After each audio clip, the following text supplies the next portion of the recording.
My name is Kevin Harris. I'm Andy Volker. My name is Tyson Jackson. Jason Palmer here. Hi, I'm Max Ridley. My name is Greg Groover Jr. My name is Mark Redmond. I'm the founder of Mandorla Music. My name is Bill Lowe. I play the bass trombone and the tuba. But I didn't bring my tuba because my back hurts.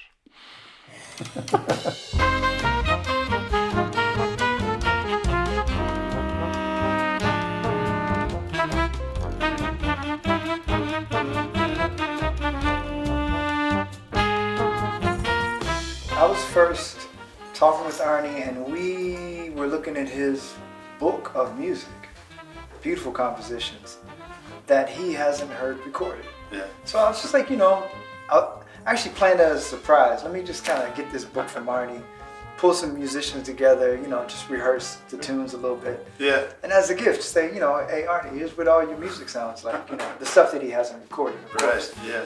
But then you call. That's right. Yeah. I mean, it's amazing how it came together. So I was working on applying for some grant money for a program that funds new work, and I called you. You said I was just curious if you had anything.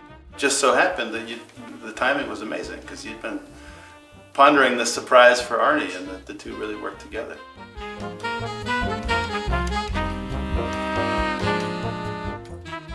First, I think it's important to understand that I do a lot of writing out of inspiration, and I can have a song appear to me in a dream, and I have to wake up and real quick jot down something to let me know so I don't forget it. Okay, many pieces. I actually the idea, the root of it will occur to me in a dream, and the meaning sort of presents itself out of that context.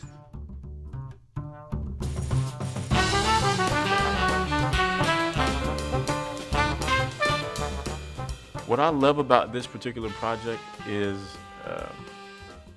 just the dedication and paying homage to Mr. Arnie Cheatham. I think is amazing. I think that we need to do more to honor these griots and people that have come before us in this way.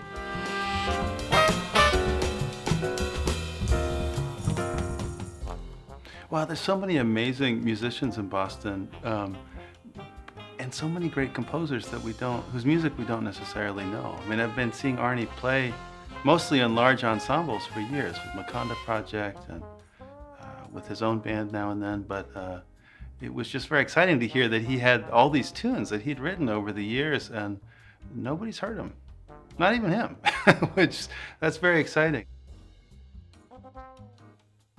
He's so excited about these tunes, and some of these are, what dates on these scores here? Some of these are 25 years old, right? Yeah. So, here's the tunes.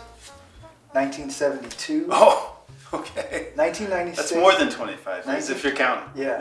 Yeah. I'm not counting. Yeah. About 95, 97, 96, yeah. Yeah, so the stuff that he's been sitting on for, in some cases, almost 50 years. Yeah. Well, it's great. I mean, tunes I hadn't even, I don't think I know these tunes, but they have a real relaxed sort of feeling to them that is really, really pretty neat, And each tune is a little different. They're not all sort of the same thing. Interesting what he does with arrangements, but yet they're still fun to play on. The first time I was able to look at Arnie's music, a majority of it is in format that's like for a pianist or a band to read, but it's not formatted for 4 different horns along with the bass, drums, and piano. So just kind of bringing that together is a nice challenge. But at the same time, there are no previous recordings of it.